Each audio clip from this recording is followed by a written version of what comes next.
Ya te he hablado alguna vez del grandísimo director de cine, Alfred Hitchcock, porque es un maestro de lo audiovisual.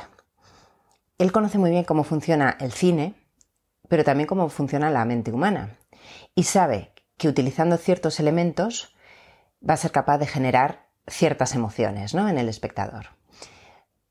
Mediante lo audiovisual, que ahora te iré explicando, genera el ambiente que desea, refleja características de la personalidad de los personajes, va generando intrigas, miedo, susto, pena.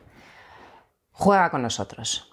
Y esto lo podemos usar a nuestro favor, porque exactamente lo mismo que sucede en una película que estás viendo y te está generando una serie de emociones, de sensaciones, lo hacemos en nuestra mente. Y ahora verás por qué. Ya te hablé en su momento de los pájaros y te hablé de Psicosis. Hoy te quiero hablar de Rebeca.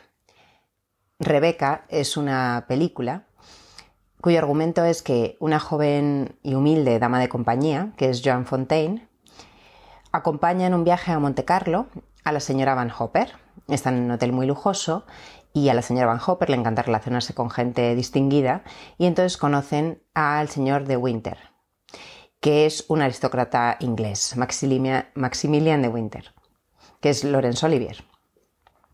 Y entonces Joan Fontaine, la joven dama de compañía, y el señor de Winter empiezan a quedar y se van enamorando y justo reclaman a la señora Van Hopper que se tiene que ir a Nueva York porque se casa su hija. Entonces prepara todo, dispone todo para irse y aprovecha el señor de Winter para pedirle matrimonio a Joan Fontaine.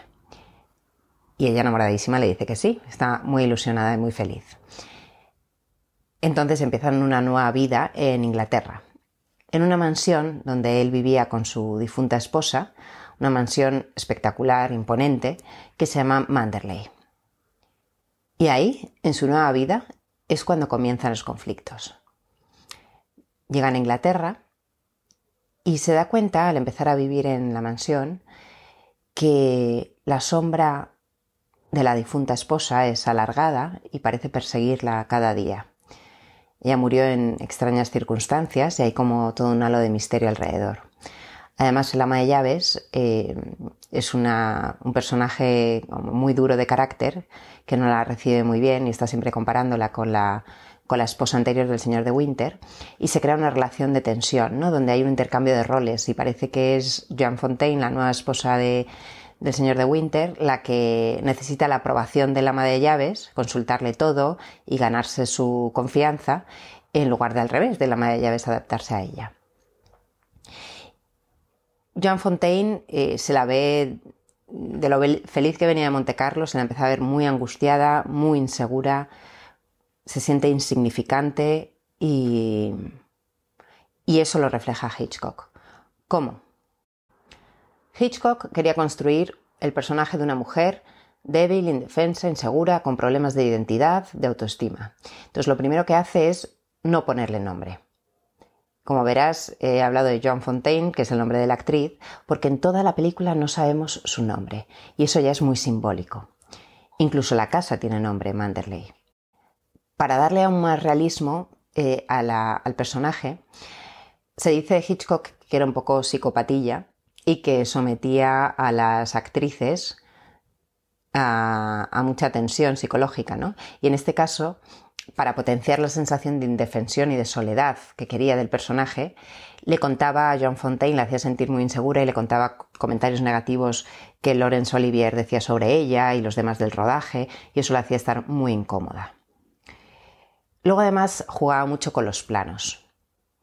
Por ejemplo, hay escenas en las que la protagonista está sintiendo mucha angustia, miedo, y entonces lo que hace Hitchcock es que ves a través de los ojos de ella. O sea, es como si tú estuvieras muy metido en la película porque en vez de verla a ella, ves lo que ella está viendo en ese momento. Y eso potencia, ¿no?, las emociones que te está generando, porque te mete más en la película. En cambio, hay otros planos que le interesa estar tú viendo a la protagonista. Y en todos esos planos que la ves a ella, sueles jugar con las proporciones y siempre aparece como más pequeña de lo que es. ¿no? En comparación con la casa. Las proporciones de la casa son enormes, sobre todo la de su cuarto, ¿no? Donde representa ella el papel de esposa. Y en cambio la única que son de proporciones normales es su despacho, donde ella se siente más útil. Además, la pone muchas veces en el plano a la izquierda, que es como quitarle protagonismo, ¿no? Y darle más fuerza a otros personajes. Los otros personajes, como el ama de llaves o el señor de Winter, aparecen en cambio en tamaño normal, ¿no? Proporcionalmente. El uso de la iluminación también es importante. Hay aquí como 3 actos en la película, ¿no? Y en el primero, cuando está en Monte Carlo, todo es luz, todo es sol, y ella se la ve alegre, sonriente. En cambio, en cuanto llega a Manderley, él para reflejar ese ambiente como tétrico, gótico, la luz es mucho más baja, incluso fuerza mucho. Hay escenas con muchas sombras, muy oscuras. Además es un clima en el que está siempre lloviendo. Y eso, bueno, pues nos ayuda a entrar en sintonía con las emociones de la protagonista, que está triste, cabizbaja. Luego también la música. En Montecarlo era todo música como de cuento de hadas, con tonos ágiles, vibrantes, alegres. Y cuando llega a Manderley cambia la banda sonora y empieza a ser todo como con tonos bajos pero intensos y eso, pues eso, en consonancia con todo el ambiente que quiere estar creando y que el espectador sintonice con él. Y hay muchísimos detalles más. Podríamos estar analizando esta película a este nivel audiovisual y también otras de este director durante horas, lo cual me resulta muy interesante, pero lo que más interesante me parece es que lo mismo hacemos en nuestras cabezas.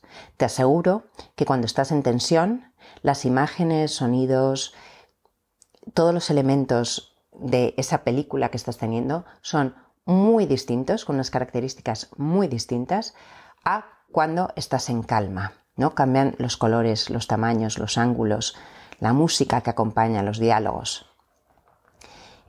Y es una parte importante de mis tratamientos.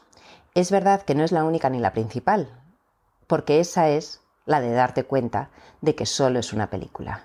Estás viendo a Rebeca y como es una peli de suspense, luego se empieza a complicar todo el tema de la muerte de la esposa y tal, pues te genera cierta angustia en algunos momentos, ¿no? Cuando ¿cómo se dice? Te sientes conectado con la protagonista, ¿no? Pero enseguida puedes salir y decir, bueno, es solo una película. Igual con tus pensamientos. Puedes jugar con estas características de las que hemos hablado, que te explico en mis sistemas, pero siempre dándote cuenta antes de que solo son una película.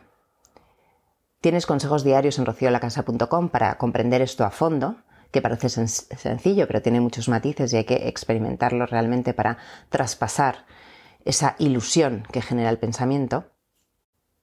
Y también, si te ha gustado este vídeo, te animo a que te apuntes a mi canal. Un abrazo y nos vemos por aquí.